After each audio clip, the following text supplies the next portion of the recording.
मैं विकास फोरम का सचिव महोदय से आग्रह करूंगा कि आप अपना विचार रखें।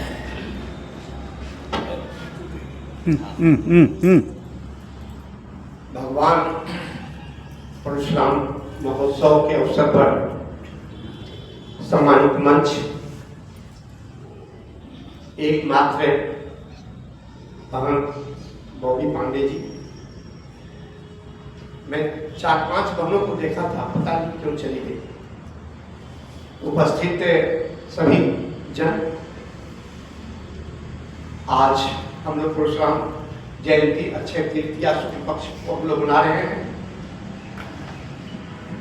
मैं ज्यादा समय नहीं लूंगा। परशुराम के विषय में यही कहूंगा कि उन्होंने अन्याय के विरुद्ध में, निरंकुशता के विरुद्ध में आवाज उठाया और शस्त्र उठाया। आज भी आवश्यकता है समाज में जो अन्याय हो रहे हैं, अत्याचार हो रहे हैं, दिन प्रतिदिन होते जा रहे हैं, और हम अपने आप को देखकर भी कन्नी काट कर चले जाते हैं, और आप में जो एक मनुष्यता होनी चाहिए वो मनुष्यता खोते चले जाते हैं। आज परशुराम बनने की आवश्यकता है। एक बार जो है पिता के ही कहने पर इन्होंने अपनी माता का वध कर दिया, और एक बार शिव जी के प्रति गणेश जी का थोड़ा सा कुछ भाव ऐसा जगह था जिसमें उन्होंने गुस्सा करके उनके एक दांत को, हाथी दांत को उन्होंने तोड़ दिया था। और इसको करने की आवश्यकता है आज समाज में। हमको अन्याय के विरुद्ध में आवाज उठाने की जरूरत है। वैसे तो छठे अवतार के रूप में हम इनको नमन करते हैं, लेकिन इनका 10वां अवतार भी है कलयुग में, और आज भी वो हमारे बीच में हैं, और उनमें जो गुण थे उसको लेने की आवश्यकता है, क्योंकि एक न्याय उनके व्यक्ति थे। भगवान के रूप में, आज विष्णु के अवतार के रूप में हम इनको जानते हैं, लेकिन आज भी हमारे बीच में है, और उस मनुष्यता को जगाना पड़ेगा। आज मैं देख रहा हूं, इसमें लिखा हुआ है ब्राह्मण समाज गोविंदपुर। मैं जानूंगा, मेरा अपना एक भाव जगा, जिसके चलते आग्रह कर रहा हूं कि यदि इसी को सनातन समाज गोविंदपुर कर दिया जाए तो बहुत उत्तम होगा, और बहुत संख्या में लोग जुड़ेंगे। आज परशुराम को लोग नहीं जानते हैं, बहुत सारे लोग।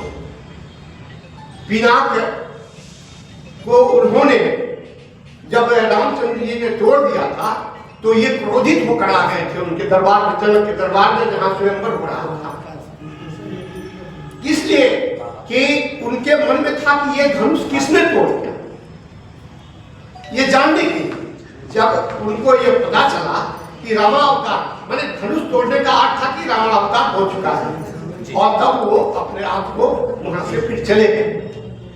तो इस तरह से फिर परशुराम जी का एक जिक्र आता है कि कर्ण उनके पास गए हैं छद्म रूप में उनसे शिक्षा लेने के लिए, और उनके जंघा पर सोए हुए थे, जंघा पर मत्था रखकर, कर्ण के जंघा पर मत्था रखकर सोए हुए थे, और एक घोड़ा जो है उनको घाव करते हुए जो है बहुत अंदर तक चला गया, लेकिन उस तक उन्होंने नहीं, और उनके रुधिर से उनकी नींद जो है उचट गई। तो उन्होंने कहा कि भाई ये कैसे हो गया, तुम निश्चित रूप में जो है ब्राह्मण नहीं हो, तुम निश्चित रूप में क्षत्रिय हो। और यही समझकर उन्होंने अपना दिव्य ज्ञान से देखा, और उसके बाद उन्होंने अभिशाप दे दिया था कर्ण को, जो कि महाभारत में उनको अच्छे समय में, जिस समय उनको अपना शस्त्र सब कुछ करना था, वो सब कुछ भूल गए थे। तो ये जो है परशुराम जी का था के विषय में बताया मैंने, और मैं यही कहूँगा कि आज भी समाज में अन्याय के विरुद्ध में अपने आप को उठाने की आवश्यकता है। इसी के साथ ही मैं अपने बहुत सारे वक्ता हैं, खासकर प्रकाश जी जो मुख्य वक्ता है, इनसे हम लोग सुनना चाहेंगे, और पांडे जी, कवि पांडे जी भी आई हुई हैं, मैं इनको सुनना चाहूँगा। तो मैं मैं लोग का जो नाम हुआ या नहीं, बहुत बहुत धन्यवाद। अब हमारे बीच में भाजपा नेत्री गोविंद पांडे जी आए हुए हैं, उनसे भी मैं कहूँगा कि समाज को कुछ अपना विचार है। बहुत आगे इनको स्वागत कर लीजिए। ये वाला माइक ले लीजिए, वो ले लीजिए। हेलो,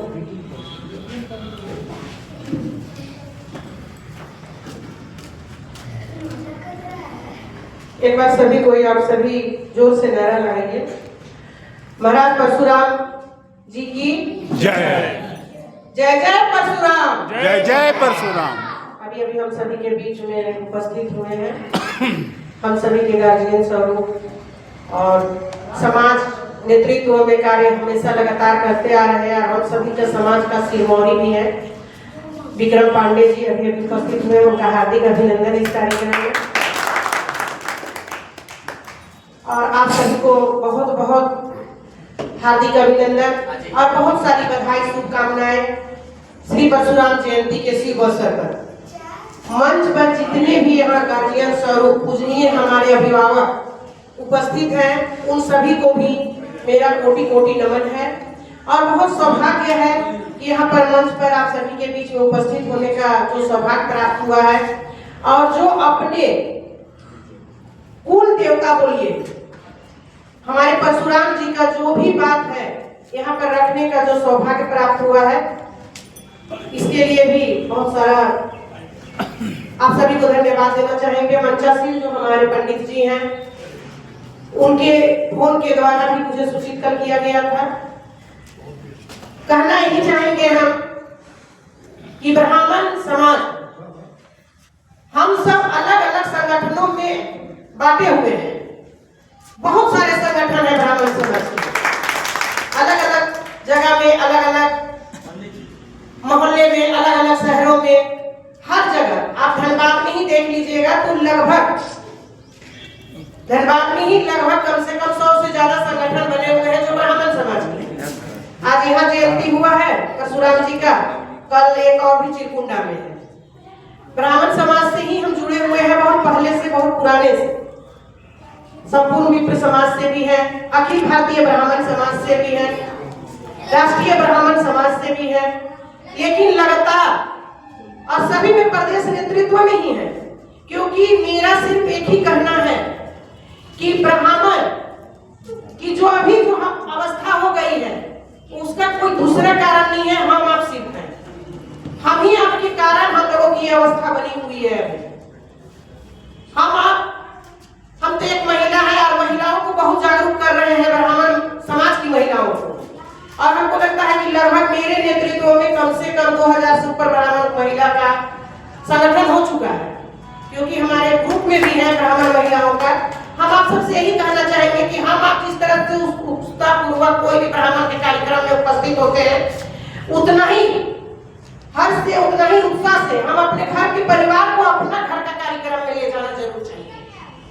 दूसरे महिलाओं का हम आप इंतजार करते हैं, दूसरे नारियों का इंतजार करते हैं कि हमारे कार्यक्रम में उपस्थित हो, लेकिन हम अपने घर की महिलाओं को नहीं ले जाते। अरे तो मेरा घर का कार्यक्रम है, ये कोई बाहर का कार्यक्रम नहीं है, ये हमारे घर का कार्यक्रम है, ये हमारे घर का पूजा है।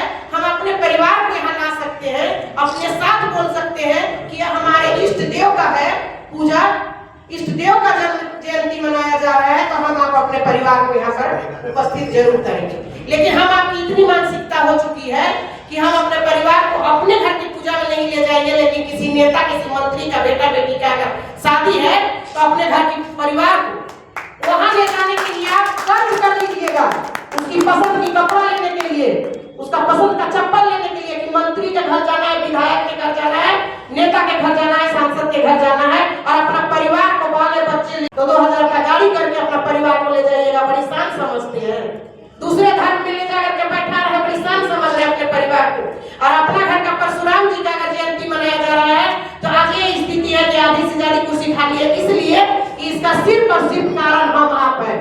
आज हम आपके साथ हर जगह दुर्व्यवहार इसीलिए किया जा रहा है कि इसका कारण कोई विधायक, कोई सांसद नहीं है, सिर्फ हम लोग हैं। हम लोगों की जाति में ऊंचे ऊंचे पद में बैठे हुए हैं, ऊंचे ऊंचे पद में बैठे हैं, लेकिन अगर हमारे परिवार में अगर किसी को जरूरत पड़ रही है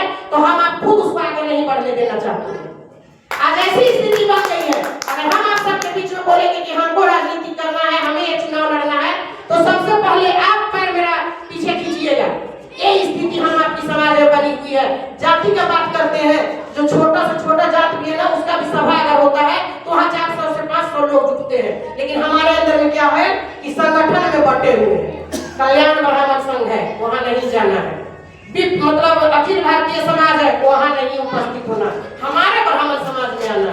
भैया ये सब को छोड़िए, ऐसा स्थिति नहीं होनी चाहिए। आज ये सारी स्थिति का ही दुष्भाग्य हम लोगों को भोगना पड़ रहा है, हमारे आने वाली पीढ़ी को भोगना पड़ेगा, जहाँ से हम लोगों को एकदम साइड कर दिया जा रहा है। आप कहाँ अपने आप को गर्व कर रहे हैं कि हम ब्राह्मण है? किस जगह ब्राह्मण है जरा बता दीजिए।